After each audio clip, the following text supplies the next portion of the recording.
El nuevo director de Inteligencia Nacional de los Estados Unidos es el ex fiscal del sur de Nueva York, Jay Clayton, que coordinará las 18 agencias de inteligencia federal que tiene la Unión Americana.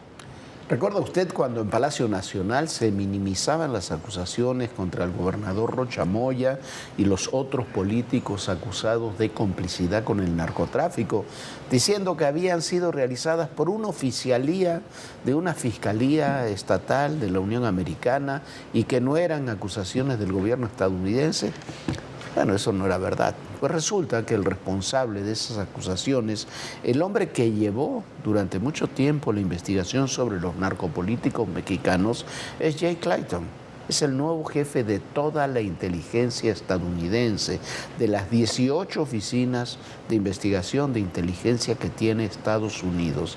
Esa fiscalía tiene decenas de expedientes cerrados sobre políticos mexicanos acusados de estar relacionados con el crimen organizado.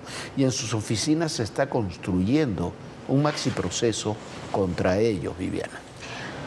Bueno, y tampoco es la primera vez que Clayton interviene en estos temas. Hace años fue el responsable de la investigación que terminó con las acusaciones contra el expresidente de Colombia, contra Ernesto Samper, que se centraron en el financiamiento de su campaña presidencial con dineros del narcotráfico. Así fue la acusación durante el llamado proceso 8000, lo que derivó en una revocatoria de su visa y la desertificación, cuando se hacía esta certificación para ver si se le daba dinero o no con iniciativa a Colombia por la lucha antidrogas en 1996. Fue ahí cuando se pierde la certificación. Este que ve en pantalla es el nuevo director de inteligencia de los Estados Unidos, Jay Clayton, ex fiscal del Distrito Sur de Nueva York y encargado, punta de lanza en la serie de acusaciones que tanto minimizaban en Palacio Nacional, pero que terminaron por ponerlos a temblar. Clayton fue el encargado de acusar a Rubén Rocha Moya, a Enrique Insunza y a otros 8 funcionarios mexicanos ligados con el cártel de Sinaloa. Posesión de armas y narcotráfico son los delitos que pesan sobre los funcionarios ligados al narcopartido Morena. Las autoridades de los Estados Unidos los acusan de introducir grandes cantidades de narcóticos al país, a cambio de apoyo político y sobornos. El caso quedó a cargo de la jueza federal Catherine Portfaila. El cártel de Sinaloa es una organización criminal despiadada que ha inundado esta comunidad con drogas peligrosas durante décadas. El mensaje le debe llegar directo a los funcionarios corruptos en cualquier parte del mundo. Apuntó también el hombre que hoy se quedó al frente de las 18 agencias de inteligencia en toda la Unión Americana. La llegada de Clayton a la dirección del departamento tiene varios significados. Uno de ellos, que la cruzada contra los grupos terroristas ligados al narco y puestos al mismo nivel de Al-Qaeda, ISIS o Hezbollah, es prioridad para el gobierno de Donald Trump. El Departamento de Inteligencia tiene en su poder, en sus propios dichos, expedientes y expedientes de políticos mexicanos sospechosos por sus nexos con el crimen organizado. Si existe alguna duda del poder de este hombre, nomás hay que recordar que gracias a su investigación, el expresidente colombiano Ernesto Samper se quedó sin visa y Colombia fue desertificada de la lucha contra las drogas. La batalla de Clayton, quien apenas hace 2 semanas fue duramente cuestionado en el Senado por su cercanía a Trump. Who won the 2020 election? I have answered the question. Answer it. What is your answer? I've given you my answer. What is your answer? You refuse to answer a basic question about who won a presidential election, but you asked to lead America's intelligence community? Isn't it humiliating to be unable to answer this question, to have to indulge the president's delusions? Está más que cantada. Raciel Cruz Salazar, Azteca Noticias. Bueno, ahí está el tema. Y la importancia que tiene Clayton es central. Se dice que hay más de 200 expedientes de políticos mexicanos que investigó Clayton desde la Fiscalía del Sur, porque ahí se terminaron concentrando todos los expedientes que están distribuidos por muchas fiscalías de los Estados Unidos.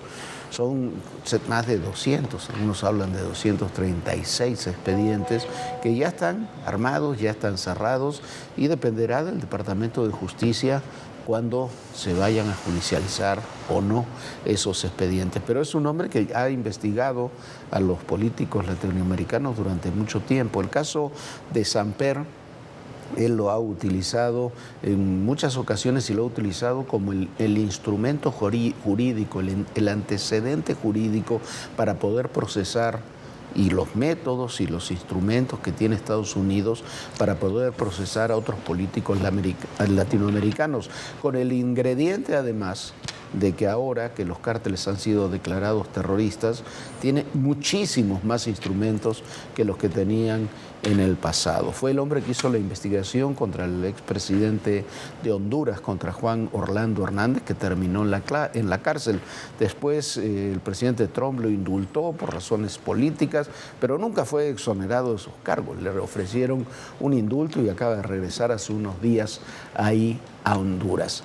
Este hombre es un hombre clave en el conocimiento de México. Tiene todas las fichas y todo el background sobre lo que pasa en México en el ámbito de la narcopolítica. Y ahora estará a cargo nada más y nada menos que las 18 agencias de coordinar las 18 agencias de los Estados Unidos, donde hay de todo, desde las agencias militares, las agencias de la Armada, las agencias de la DEA, las agencias del Tesoro, la NSA, la CIA, 18 agencias que son un instrumento formidable en las manos de un hombre que sabe lo que ocurre con la narcopolítica en México y en el mundo. Bueno, y desde hace días le dijimos que venía una ofensiva financiera contra los llamados beneficiarios de las actividades de los cárteles. Hoy, Wendy Amaral, ella es pareja de uno de los líderes de los Queenies, los socios del cártel Jalisco Nueva Generación, pareja de Gerardo González Valencia, se declaró culpable de haber violado las leyes de seguridad de los Estados Unidos porque pagó $500,000 a una preparatoria en la Florida, la IMG, para que su hijo estudiara ahí. Hizo el pago en efectivo. La escuela ya fue multada con $1,700,000 por haber recibido este pago en efectivo. Y bueno, Wendy ya se declaró culpable precisamente de entregar dinero que venía de recursos del crimen organizado. Jorge. Wendy estaba, como su esposo, que cumple condena por cadena perpetua en los Estados Unidos, en la lista Kipling del OFAC, del Tesoro estadounidense, y no puede hacer operaciones de ningún tipo con ciudadanos o empresas de Estados Unidos. Haber pagado a una escuela en la Unión Americana fue suficiente para declararse culpable, recibir una condena que todavía no queda claro cuánto será para ella, pero también una condena para la escuela, que tendrá que pagar, como decía Viviana, $1,700,000 de multa. Esa es la ruta que sigue y que seguirá el gobierno de Trump y las fiscalías contra los beneficiarios, como es el caso de la señora Amaral, de los crímenes que se cometen por el narcotráfico, lo que ellos llaman el narcoterrorismo. De esos casos hay miles en México. En cuanto se le quiera escarbar a cualquiera de ellos, se va a llegar a un caso como el de esta señora Amaral. Y cuando se pregunta una vez más de dónde van a salir esos $15,000 millones que le han puesto como indemnización al Mayo Zambada, vendrán de operativos como este. Los cárteles de la droga no solo mueven dinero ilícito a través de bolsas llenas de efectivo, también lo hacen hasta en matrículas escolares. Esta es la historia de Wendy Dalaity Arevalo. Todo comenzó en 2015, cuando el Departamento del Tesoro de Estados Unidos la sancionó por cometer delitos tipificados en la Ley de Capos del Narcotráfico Extranjero, o Ley Kingpin, al realizar transacciones y operaciones inmobiliarias con IMG Academy, una escuela deportiva de Florida. La mujer canalizó más de $500,000 para pagar la educación de su hijo en esa prestigiosa institución, utilizando el sistema financiero a pesar de tenerlo vetado. ¿De dónde salieron los recursos? La respuesta es sencilla. Su esposo es Gerardo González Valencia, integrante de los Queenies, organización criminal asociada al cártel Jalisco Nueva Generación y quien en julio de 2023 fue condenado a cadena perpetua por tráfico de droga. El caso contra Wendy continuó su curso y en febrero de este año, la academia finalmente aceptó pagar $1.72 millones al gobierno estadounidense por realizar negocios con personas sancionadas. Tras casi 11 años de proceso, Amaral Arevalo se declaró culpable de violar deliberadamente las penalizaciones contra el narcotráfico y se le dictará sentencia el próximo 2 de diciembre, con una posible condena de hasta 10 años de cárcel y una multa de $10 millones. Wendy es un claro de que la justicia estadounidense, especialmente durante la administración de Donald Trump, no solo está endureciendo su arsenal punitivo contra las cabezas visibles de los cárteles de la droga, sino también contra cualquier asociado que esté beneficiándose de ese sucio negocio. Yamit Rojas, Azteca Noticias. Bueno, y por otra parte, hoy el periodista Salvador García Soto publicó que el Jando es el piloto de los Chapitos que llevó al Mayo Zambada a los Estados Unidos. Fue, según su propia declaración, así lo dice García Soto, convertido ya en colaborador de la justicia estadounidense, y dicen que él fue el que mató por órdenes de Joaquín Guzmán López a Héctor Melesio Cuen durante la extracción del Mayo. Ahí hay muchísimas preguntas que hacernos. Por ejemplo, ¿por qué entonces, si ya el piloto por órdenes del hijo del Chapo Guzmán mató a Nemesio Cuen, por qué la Fiscalía del Estado tendría que realizar un montaje para decir que fue un asalto en una gasolinería? Las cosas nada más no cuadran. Un año después de la captura del Mayo Zambada, siguen apareciendo piezas de una operación que cambió el mapa del narcotráfico. El avión en el que llegó a Estados Unidos no fue destruido ni permanece bajo resguardo. Hoy está exhibido en un museo y revela detalles del operativo que terminó con esta detención de el mayor capo en libertad hasta hace muy poco, Ismael El Mayo Zambada. En julio del 2024, un avión aterrizó en el aeropuerto de Santa Teresa, en Nuevo México, y hasta el gobierno mexicano de la 4T terminó sorprendido y al final hasta enojados. Había llegado a Estados Unidos Ismael El Mayo Zambada y Joaquín Guzmán López, el hijo del Chapo. En este video de las cámaras del aeropuerto se ve el operativo Air Kings que anunció el FBI y que fue trazado para capturar a El Mayo Zambada. Según el FBI, fue el piloto de los Chapitos, Mauro Alberto Núñez Ojeda El Jando, quien piloteó desde Sinaloa hasta Estados Unidos.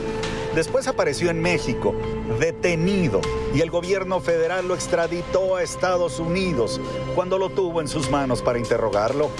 En Sinaloa, ni el gobierno de Rocha Moya ni el federal actuaron contra los detenidos. Dicen federales estadounidenses que los gobernantes convivieron con ellos por décadas, hasta que llegó el operativo Air Kings y provocó su captura. Hoy ese avión está en el Museo de Santa Teresa. Lo que nos presentó el FBI en el momento que se entregó el avión, y ellos tomaron nota de todas las modificaciones. Fueron modificaciones del sistema de combustible, donde se agregaron tanques que aparentemente estaban adentro del avión y tenían conexiones al sistema de combustible. Autoridades mexicanas querían explorar la aeronave, pero el FBI no lo entregó. Decidió donarlo al Eagle War Air Museum, donde hoy cualquier ciudadano o turista se puede subir a conocerlo. Es historia viva, lo tienes aquí, pasó, quieras o no, pues la historia es larga, es buena, es mala, y ver qué tal, ver cómo venían, es algo interesante. En el museo mencionan que ninguna autoridad mexicana les ha solicitado visitarlo. Mientras tanto, el operativo del FBI Air Kings terminó con la captura de uno de los líderes más buscados del mundo, El Mayo Zambada, por quien ofrecían $15 millones. Reinaldo Lara, Azteca Noticias. Y en otro tema que también termina relacionado con todo esto, hoy otro colega, otro amigo, Héctor de Mauleón, el periodista Héctor de Mauleón, publicó que Ángel Arnoldo Ramírez Salinas, socio de Sergio Carmona y muerto en un extraño accidente en Colima, después de aparentemente una reunión con jefes del cártel Jalisco Nueva Generación ahí en Colima, sería uno de los dueños de la refinería decomisada en Reynosa. Era un personaje cercanísimo a Sergio Carmona, pero también a un hijo de Américo Villarreal y al general que era el director del CNI, del Centro Nacional de Inteligencia, general retirado el sexenio pasado, Audomaro Martínez. Autoridades federales aseguraron en Reynosa, Tamaulipas, una refinería clandestina con casi 3.7 millones de litros de hidrocarburos, tanques, tuberías, pipas, bombas y capacidad para procesar y mover combustible a gran escala. Hasta ahora, no hay detenidos. ¿Quién estaba entonces detrás de esa infraestructura? Según una columna del periodista Héctor de Mauleón, la empresa que construyó la planta estaba vinculada con Ángel Arnoldo Ramírez Salinas, un empresario del transporte de combustible considerado cercano a la red de Sergio Carmona, el famoso rey del huachicol. Carmona fue asesinado en 2021 y señalado en distintos reportes por financiar campañas políticas con dinero proveniente del tráfico de combustible. Después de su muerte, Ramírez Salinas habría continuado parte de esa estructura junto con Perla McDonald, viuda de Carmona. Pero Ramírez Salinas también murió el 26 de abril de 2025, pocos días después del célebre decomiso de 10 millones de litros de diésel ilegal en Altamira, Tamaulipas. Ramírez falleció en un supuesto accidente carretero en Colima. Había acudido a una reunión urgente y nunca volvió. Por cierto, según reportes en esas fechas, había sido detectado en Colima el Primito, operador del cártel Jalisco Nueva Generación, sancionado por Estados Unidos por encabezar una red de robo y contrabando de combustible entre Tamaulipas y Texas. Según fuentes de inteligencia citadas por De Mauleón, antes del accidente se realizaron transferencias millonarias desde sus cuentas. Prácticamente las vaciaron. De Mauleón sostiene con fuentes estatales y de inteligencia que Ramírez Salinas era cercano al hijo del gobernador de Tamaulipas y contaba con protección de un alto mando militar, vinculado incluso con el expresidente Andrés Manuel López Obrador. El negocio de combustible robado pasa por empresas aparentemente legales y sobrevive gracias a una red capaz de mover millones de litros sin que nadie la detenga. La refinería de Reynosa no sería un hecho aislado. Reportes locales hablan de al menos otras 9 en la región. Toda una red que apenas deja ver unos cuantos hilos. Azteca Noticias. Bueno, mire usted, aquí lo hemos comentado, yo no sé si el exgobernador de Baja California, Ernesto Rufo, tiene relación o no con una red de contrabando de combustible que se descubrió ahí en Baja California. Tampoco soy alguien que tenga mucha simpatía por Ernesto Rufo, yo creo que fue un pésimo gobernador que además le dejó hacer y deshacer durante su gobierno a los Arellano Félix, que eran los dueños, literalmente los dueños del estado de Baja California, y tanta negligencia para algunos puede sonar como complicidad, me incluyo. No solamente eso, es un hombre que fue terriblemente grosero con sus compañeros de partido durante el gobierno de Peña Nieto, cuando había diferencias profundísimas. Era el momento de las horas más bajas del Partido Acción Nacional. Pero todo eso no lo convierte en el operador de esa red de tráfico de combustible. La Fiscalía hasta este momento no ha entregado pruebas sólidas que demuestren que Rufo sea el que estaba operando esa red de combustible, de tráfico de combustible. Ese es el tema. Y el hombre está preso en el penal de Almoloya, en el penal del Altiplano. Mientras tanto, toda la red de Sergio Carmona, como vimos, sigue funcionando. Y sigue funcionando con otros personajes, con otros nombres, con complicidad del Estado, que ahí están todos. Es increíble que no se haya llamado ni a declarar al exsecretario de la Marina, el almirante Rafael Ojeda, al gobernador Américo Villarreal, a los socios y las personas cercanas a Sergio Carmona, a quien llevó a Sergio Carmona al Palacio Nacional, que fue Jesús Ramírez, al que lo presentó con Mario Delgado, que después le financiaron las campañas cuando Mario era presidente de Morena, las campañas, primero para que llegara a la presidencia y después las campañas de Morena para las elecciones del 21. Lo hemos dicho nosotros en infinidad de ocasiones, pero el primero que denunció eso fue un señor que se llamaba Porfirio Muñoz Ledo, cuando estaba compitiendo contra Mario Delgado por la presidencia de Morena. Lo llevó a renunciar a Morena, a Porfirio, después de las cosas que tuvo que denunciar y de la complicidad que denunciaba Porfirio de Morena con el crimen organizado. Sus últimas declaraciones importantes antes de fallecer fueron precisamente esas. Ahora muere este hombre, ahí está la red de refinerías y no hay un detenido, no hay un personaje que haya terminado preso por esa situación. Después no quieren que se hable de justicia selectiva. Por favor, hay que tener un poco más de seriedad. ¿Por qué? Porque yo no sé si la red de Baja California está involucrado Rufo o no. Tengo mis dudas, no vi información verosímil, no me gusta Rufo, pero por eso no lo hace culpable de ese delito. Y por otra parte, lo que sí sabemos y está plenamente documentado, que el grueso del contrabando de combustible entra por Tamaulipas, entra con estos personajes que vienen operando por lo menos desde 2018 y ahí no pasa nada. Bueno, Jorge, y además de todas estas malas noticias que nos acabas de dar, yo le quiero decir otra. Todo el comentario que acaba de decir Jorge, basado en datos duros, en información, probablemente dentro de poco no los podrá emitir, o bueno, los va a seguir emitiendo, pero con el riesgo de que haya distintas represiones y distintas multas altísimas. Y se lo digo ¿por qué? Porque ahora desde el gobierno federal se quiere censurar toda la información que se dé. En esta disfrazada ley de derechos de las audiencias y la libertad informativa está en riesgo por el plan de las autoridades federales para regular contenidos de medios de comunicación. Y bueno, lo cierto es que son lineamientos para proteger a las audiencias o para controlar a los medios de comunicación. Como les digo yo, un comentario, un análisis tan profundo y tan bien documentado como el que acaba de hacer Jorge, probablemente será sancionado por hacerlo.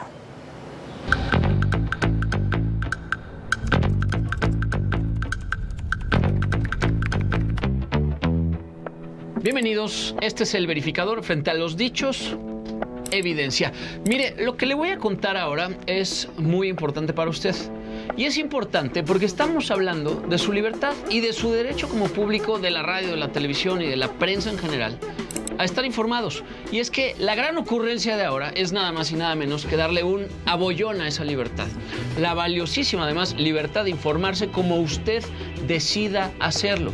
Y ahí vienen estos lineamientos que pintan como derechos de las audiencias, pero no va por ahí. Y la pregunta del millón, pues ellos, ¿qué acaban ganando? Potencialmente todo, porque al gobierno, claro, no le conviene que usted se entere de sus narcogobernadores, de la corrupción, del despilfarro en megaobras inservibles. Quieren que los medios dejemos pues de decir las cosas como son, la verdad, y escudados en esto podrían censurarlo todo. Es muy grave.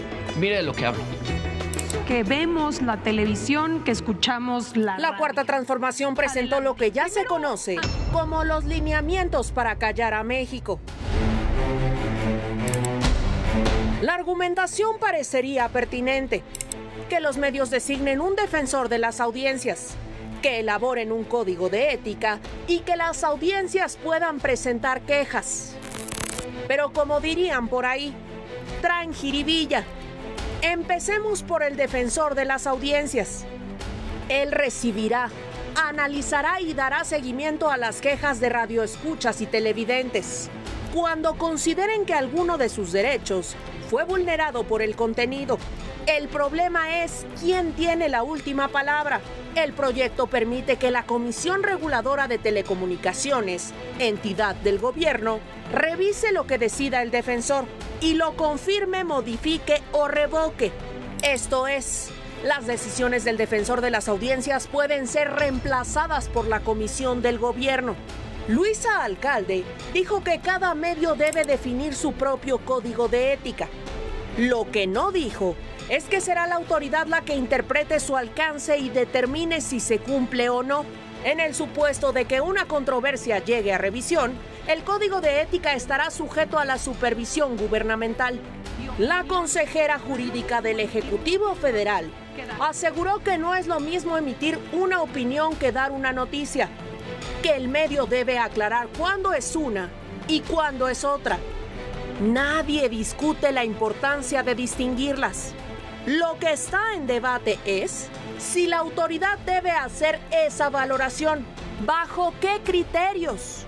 Y más importante aún, ¿dónde deja el gobierno la capacidad del pueblo para decidir por sí mismo lo que quiere o no quiere ver? ¿No le corresponde a las audiencias formar su propio juicio sobre los contenidos? ¿Por qué tendría que ser una autoridad la que decida por la gente? Aquí el verdadero debate es que el proyecto no da más ni nuevos derechos al público, sino más poder al poder. Ensancha las capacidades del gobierno para intervenir en la actividad editorial de los medios. coarta la libertad de las personas. Y ojo, el gobierno ha dado un plazo de 20 días para que la sociedad opine sobre sus famosos lineamientos, pero ya sabemos cómo se las gastan, ya sabemos lo que pasa con sus consultas, lo mismo que con sus tómbolas, con sus acordeones y lo mismo también que con estos que llamaban parlamentos abiertos. Al final, créame, de lo que se trata es de que usted no se entere de la verdad, pero no se preocupe, que para eso estamos aquí, porque sí, aquí estamos y aquí seguiremos. Este fue el verificador. Frente a los dichos, evidencia. Bueno, frente a los dichos, los hechos. Podemos tener diferentes opiniones, pero no podemos tener diferentes hechos, repetía siempre Barack Obama. Pero bueno, mire usted, este tema dará todavía para mucho. ¿Por qué? Porque además la presidenta Sheinbaum dijo anteayer, que se podría incorporar a esto no solamente a la radio y la televisión, para los que están hechos estos lineamientos, sino también a las redes y a los medios escritos. Yo no sé cómo lo van a hacer en el gobierno. En muchos ámbitos siguen pensando que estamos por allá, por 1960, 1970. Pero y mire, para confirmarlo que estamos en los 60 y 70, la señora Clara Brugada declaró, la jefa de gobierno de la ciudad, declaró hoy que las estatuas de Fidel Castro y del Che Guevara que quitó Alejandra Rojo de la Vega ahí de la alcaldía Cuauhtémoc se volverán a construir y las van a colocar en otra alcaldía. Yo no sé qué espera la señora Brugada, me imagino que muy próximamente también hará estatuas de Daniel Ortega, de Nicolás Maduro, de Hugo Chávez y si falta también una de Vladimir Putin. Bueno, ya que con ese material de las estatuas rellenen tanto bache que hay en la Ciudad de México. Nosotros ya nos vamos. Muchísimas gracias por habernos acompañado. Lo esperamos mañana aquí en Todo Personal. Señe bonito, bonita noche. Muy buenas noches, Viviana. Y recuerde, en el poder y en la política todo, pero absolutamente todo es personal. Gracias.